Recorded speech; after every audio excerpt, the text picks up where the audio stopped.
Over the last week or so, there's been a lot of controversy and kerfuffle surrounding the trading of skins and the gambling within Counter-Strike Global Offensive, which of course was further blown up by the recent revelation that two key YouTubers who have been heavily promoting the website CSGO Lotto actually owned the website.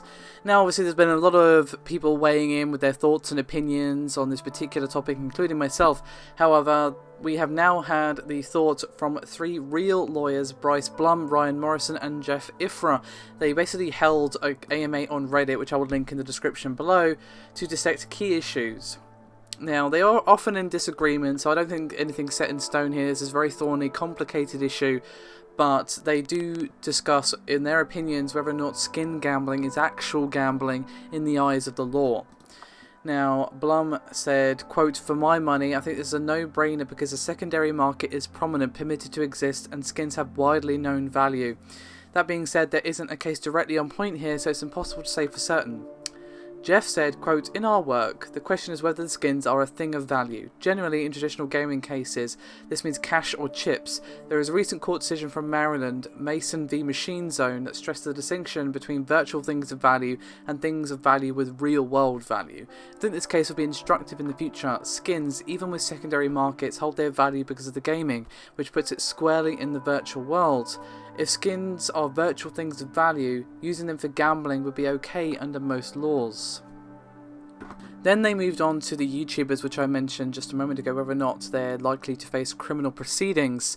And Blum said, quote, "From my perspective, it's actually pretty unlikely that the government will do anything here. Pretty much every government agency is understaffed and overworked. Whether or not a case is pursued is a matter of prioritisation and allocation of limited resources. Remember that the fantasy sports industry was massive for years, but it took a highly public insider trading scandal, one of the largest ad buys in history, to give the situation sufficient profile to warrant governmental action."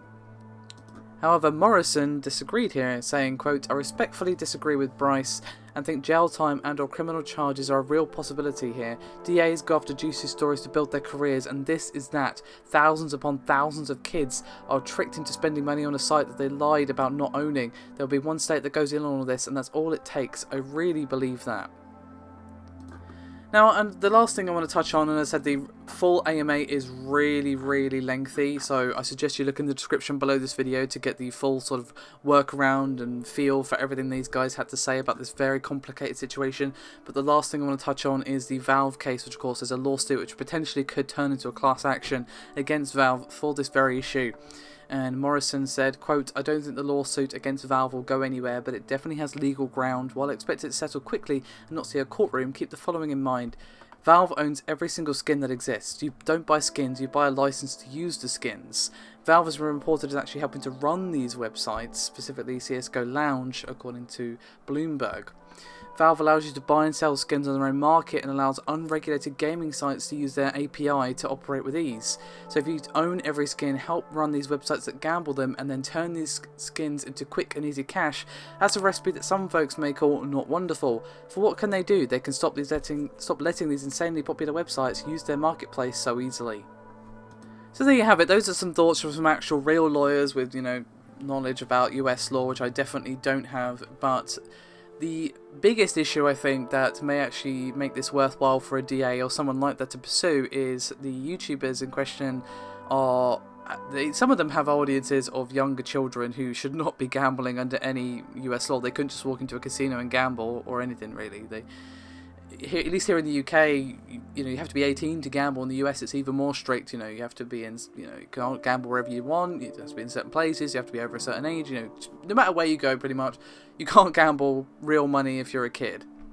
And these people have been targeting children. Maybe, not specifically targeting them, but they're making these videos encouraging gambling, and children will watch these videos and then gambling. So there's going to be a strong argument to make. Look, that not only is this illegal gambling, it's underage gambling as well. The issue is, of course, that real value versus virtual value.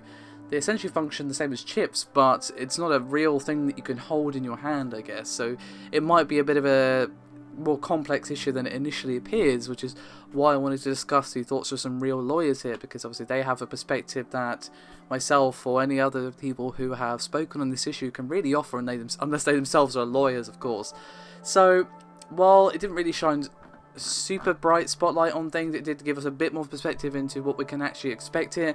It seems like it's iffy if anything will even happen in any court anywhere, but I don't know, it seems likely because this is Valve. We're talking about there's a lawsuit going on, you know, there's potentially children involved, which always complicates matters. So Morrison may have the right of it, and that some DA will see that there's underage gambling involved as well as illegal gambling and rub his hands together and think this could be a career maker for me and decide to take it on or not. We'll just have to wait and see, unfortunately, but thank you very much for watching.